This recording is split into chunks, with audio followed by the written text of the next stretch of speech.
ಶ್ರೀಲಂಕಾ ಪ್ರವಾಸದಲ್ಲಿ ಇರುವ ಉಪರಾಷ್ಟ್ರಪತಿ ಸಿಪಿ ರಾಧಾಕೃಷ್ಣನ್ ಕೊಲಂಬೋದಲ್ಲಿ ಇಂದು ಶ್ರೀಲಂಕಾ ಅಧ್ಯಕ್ಷ ಅನುರ ಕುಮಾರ ದಿಸ್ಸಾನಾಯಕೆ ಅವರನ್ನು ಭೇಟಿ ಮಾಡಿ ಮಾತುಕತೆ ನಡೆಸಿದರು. ಬಹು ಆಯಾಮದ ಭಾರತ ಶ್ರೀಲಂಕಾ ಸಂಬಂಧ ಸಾಂಸ್ಕೃತಿಕ ಮೌಲ್ಯಗಳನ್ನು ಆಧರಿಸಿದ ಐತಿಹಾಸಿಕ ಬಾಂಧವ್ಯವನ್ನು ಮತ್ತಷ್ಟು ಆತ್ಮೀಯವಾಗಿಸುವ ಕುರಿತು ಉಭಯ ನಾಯಕರು ಚರ್ಚೆ ನಡೆಸಿದರು.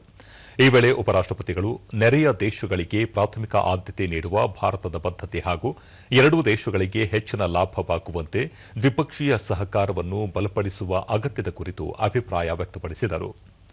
ದಿತ್ವಾ ಚಂಡಮಾರುತದ ಪ್ರಭಾವದಿಂದ ಹಾನಿಗೊಳಗಾಗಿದ್ದ ಪ್ರದೇಶಗಳಲ್ಲಿ ಭಾರತ ಕೈಗೊಂಡಿರುವ ವಸತಿ ನಿರ್ಮಾಣ ಯೋಜನೆ ಸೇರಿದಂತೆ ವಿವಿಧ ಕಾರ್ಯಕ್ರಮಗಳ ಕುರಿತು ಮಾತುಕತೆ ನಡೆಸಿದರು. ಬಳಿಕ ಅವರು ಶ್ರೀಲಂಕಾ ಪ್ರಧಾನಿ ಹರಿಣಿ ಅಮರಸೂರ್ಯ ಅವರನ್ನು ಸಹ ಭೇಟಿಯಾಗಿ ಮಾತುಕತೆ ನಡೆಸಿದರು.